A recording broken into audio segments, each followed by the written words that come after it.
Graham Allen, he just did a full diatribe on Candace Owens, and he exposed a lot of the things that have been happening behind the scene that a lot of people aren't exactly aware of. He did a full podcast yesterday and brought up a lot of things that have been happening in the back end, because Candace Owens called him out and directly just said that he was a pedophile, or implicitly insinuated it, saying, keep your kids away from Graham Allen, just smearing his name for no reason at all. For the mere fact that Graham Allen has been just standing up for Erica Kirk, because he's calling on a lot of people. There's a lot of people out there, and I myself have said this as well. Anybody with a microphone should be calling Candace Owens out right now. What she is doing against Erica Kirk, for that mere fact alone, her being a widow, that we should stand up for a widow. And I don't want to be a person that just sits back and just allows this to happen and just maybe just tweet about it, post a couple things. But myself, I've been through the beginning. I've heard Candace out. Whenever this whole thing happened with Charlie Kirk, I really wasn't watching Candace Owens at all. Probably about a month after that Charlie Kirk died, I started hearing what she was talking about. She was investigating. And I just thought, I started hearing clips from the things that she was saying. And I was really, in my heart of hearts, just thinking, after I would hear something from Candace, I'd be like, she's got to be either incredibly right and spot on with what she is saying, or what she is doing sounds incredibly evil. A lot, the things that she was bringing up, and of course she would bring up one thing on top of the other, but she keeps you engaged the whole time. She's good at that. I got to give her props for that. But from the beginning, I felt like that. It's like, you got to be either incredibly right or incredibly wrong. We're going to take a look at a couple different clips. Graham Allen says what was happening in the past decade that a lot of people don't know about. And here's the truth that no one has ever wanted to say for the entirety of the past decade. And that is, Candace Owens this is the biggest kept secret inside the conservative movement. Candace Owens has been the biggest thorn in the side, diva, absolute nightmare wrecking ball to the entire conservative movement behind the scenes for the past decade. He's a friend of Candace Owens, I guess maybe formerly friend, but they knew each other for the longest time. When Charlie Kirk and Candace were doing things together, Graham was there as well. So he's got the credibility. He knows what he saw it firsthand. He knows when Candace would go off to the side, he knows what people were talking about and saying about her. That's the truth. That's the truth. Anyone who's not on record in front of a camera, they'll tell you the truth. Every single person that has ever worked with Candace Owens that's not still being paid by Candace Owens or has an NDA with Candace Owens, they can't stand her. She's horrible. Treats people. Okay. I don't know Candace Owens personally, but I think we all just watching somebody. I know there's the difference between somebody being on screen as opposed to being in person with somebody. There's obviously a difference. So you don't know when somebody gets on camera what they're going to say, how they're going to act, what they got to push forward, because they got to get attention. They got to say crazy things a lot of the times. I think you can go too far, and I think this is where Candace has gone too far.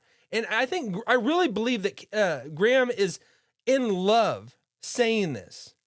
He's standing up for Erica, because the last time I did a show, it was that Candace Owens, like, point blank was bringing up the Jews, Israel's behind it, but within the last week, she has point blank put her crosshairs on Erica Kirk. And there's so many people that listen to Candace Owens that follow her vehemently that it's hard. We're not going to persuade anyone. Some people are just along for the ride, but then there are those that just, no matter what you say, you're not going to change their mind, and they're already dug in. And you think that if you're attacking her or just calling things out, you're attacking them. And I don't think that's the case. But this is where it gets interesting. Her relationship with Charlie, this is what Graham has to say, that Charlie actually feared Candace. Charlie at some point saw what was behind Candace Owens' eyes. And all he wanted to do was figure out a way to appease her enough to not have her turn against Turning Point, because you're seeing what happens when Candace Owens decides she wants to destroy something, somebody, someone, some movement, whatever it may be. Charlie lived in fear of Candace. Not because he didn't believe that he could defeat her, but we had elections to win, and it looked best to look as a united front in front of the world so we could win this elections. And he knew of what she was capable of doing if he did not. That's the truth. That is the truth, among everything.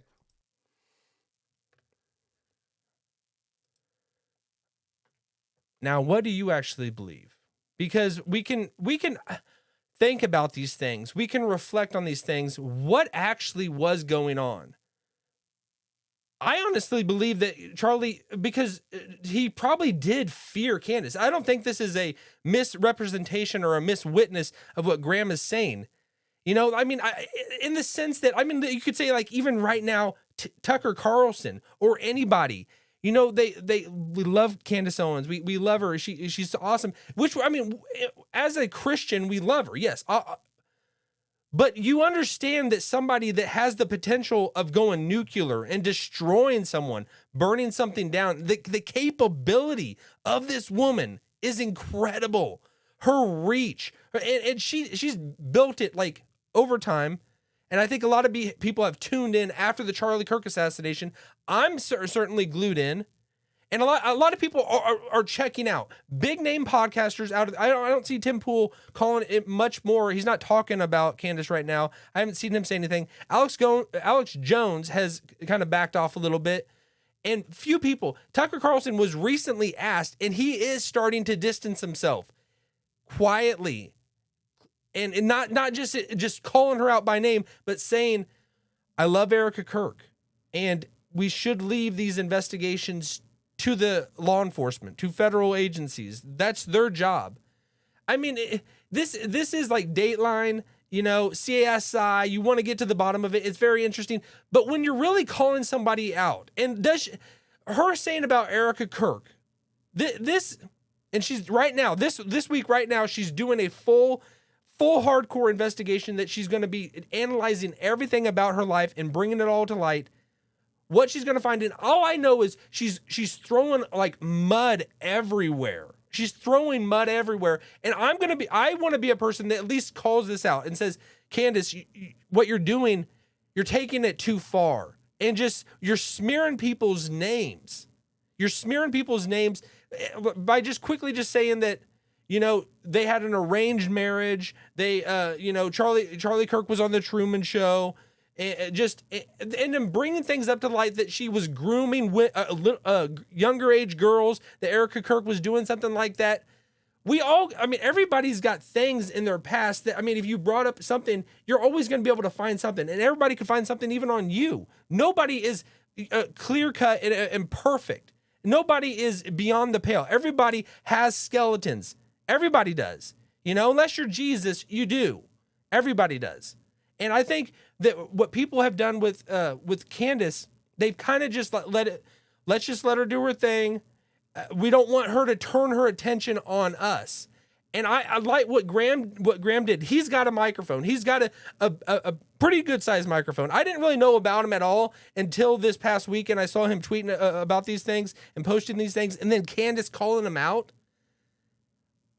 But the biggest names out there are still remaining silent. And this is the time to stand up. And I think Graham is sparking something that people need to get on board with. People need to start. She can maybe just pick off one of us at a time. But if there's a whole wave, a whole army coming to standing up for the widow, standing in front of Erica Kirk in this time, you know, because what you're just bringing to light, you're just smearing her name. You're just dragging it through the mud.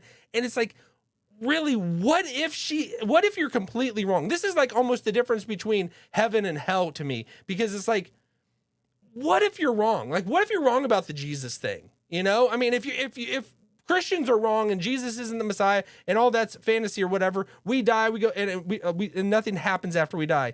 But if what we're doing is wrong and we're like misguided on that, that could be of eternal consequence. And I'm not saying what she does, there's nothing in this life that we're going to do that is going to take us away from God's love or his reach.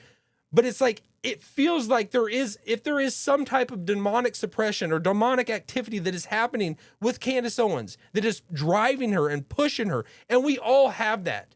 We have to resist it daily. Otherwise we're going to succumb to it. Because we always have things in the back of our mind. We don't see these demons are everywhere. We don't see physical manifestations, but we do feel like things just go through or scroll across our mind. I know with myself, things scroll across my mind, remind me of things, just want me to hate someone, remind me of a grudge, or just try to just stir up a grudge in my heart against someone.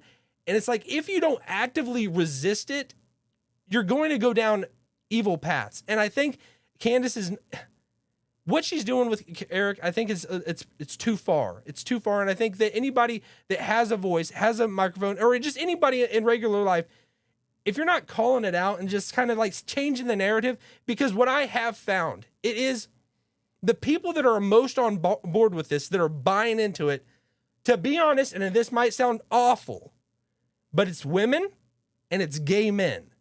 The people that are buying into this, actually buying it, not just paying lip service to Candace and trying to keep her crosshairs off you, but it's women buy into it easily. They're not thinking clearly as maybe as a man would. I'm not saying that men think clearly all the time, but there are tendencies and abilities that men have that God has endowed us with as opposed to women. And it seems like gay men, there's a lot of gay men that are jumping on the Candace train and just riding it. Because it's like, you go, girl. And I know I made that video and I said that when I was like, go, you girl. And I maybe I shouldn't have done that. But we all have, we all have things that draw us to, we have to resist even the temptation of gayness, I guess. And I think that people, if we don't call this out, and that's just my honest reaction, that's what I'm seeing out there. The girls love this. Girls love the juicy stuff. They love what did Erica say? I can't believe that. What did Candace say about Erica?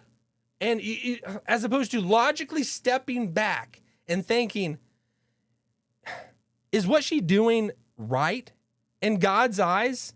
I mean, we have actual biblical verses that say, stand up, defend the widow and orphan. And it's like Erica Kirk just got in front of the whole national audience, became a widow in front of us. And it's like, that is the easiest one, maybe not the easiest one, but the clearest example of to jump in front of and shield.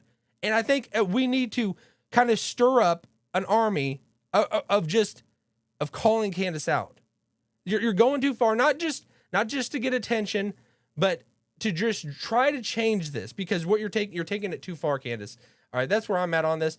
Let me know what you think. Drop a comment. If you think I'm way off, I would love to hear it. I really would. And I think a lot of times, if I'm being honest, I don't really read through the comments that much. I don't read through the comments that much because they just, and people don't post the nicest things in comments. And but I mean, I get it, and I want you to tell me what you think.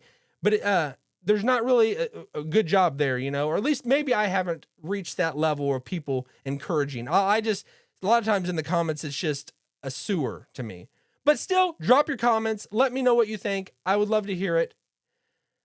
If it's above the fold, I usually see it. If it's above the fold, if it's down below, I'm not digging down deep in there, All right. We'll leave it at that. Follow me on X and Instagram at Brandon Fogel, and have a great rest of your day. I could see the cracks form in the paint, growing like a fire. What do I say? Can you see them? Can you see them?